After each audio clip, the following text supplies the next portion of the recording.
उत्तर प्रदेशातील जौनपुरी इथं आज पहाटे एक भीषण अपघात घडल्याची घटना सध्या समोर येतेय। प्रयागराज महाकुंभाला जात असताना या डबल डेअर बसचा भीषण अपघात झाल्याची घटना सांगण्यात येतेय। आज पहाटे 5 वाजताच्या सुमारास हा भयंकर अपघात झालाय। 54 भाविकांनी भरलेली ही डबल डेकर बस तांदळानं भरलेल्या ट्रकला जोराची धडक दिली आणि त्यानंतर सगळीकडे आरडाओरड सुरू झाली होती। सगळीकडे रक्ताचा खच दिसून येत होता।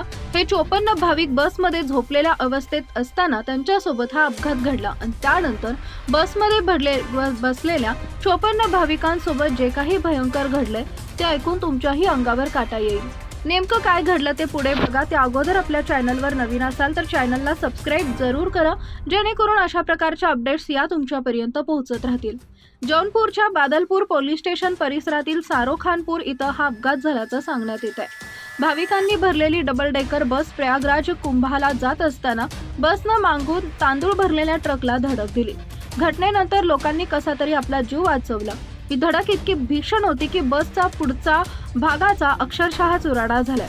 बसमधील एका प्रवाशानं सांगितलं की बस चालकानं मागून ट्रकला धडक दिली तेव्हा ते सर्व झोपले होते। टक्कर इतकी जोरदार होती की तो खूप वेगानं पुढे पडला। अपघात वेळी बसमध्ये सुमारे 54 प्रवासी होते। याशिवाय ड्रायव्हर सोबत 3 ते 4 लोकही होते। या अपघातात 6 जणांचा जागीच मृत्यू झालाय तर अनेक लोक जखमी झाल्याचं सांगितलं जात आहे। त्यापैकी अनेकाची प्रकृती गंभीर असल्याचं सांगितलं जात आहे, ज्यांना उपचारासाठी जिल्हा रुग्णालयात पाठवण्यात येत आहे। ही बस दिल्लीतील करोल बागहून इथून येत होती। हे सर्व लोक 15 फेब्रुवारी रोजी दिल्लीहून निघाले होते आणि 21 फेब्रुवारी रोजी परतणार होते।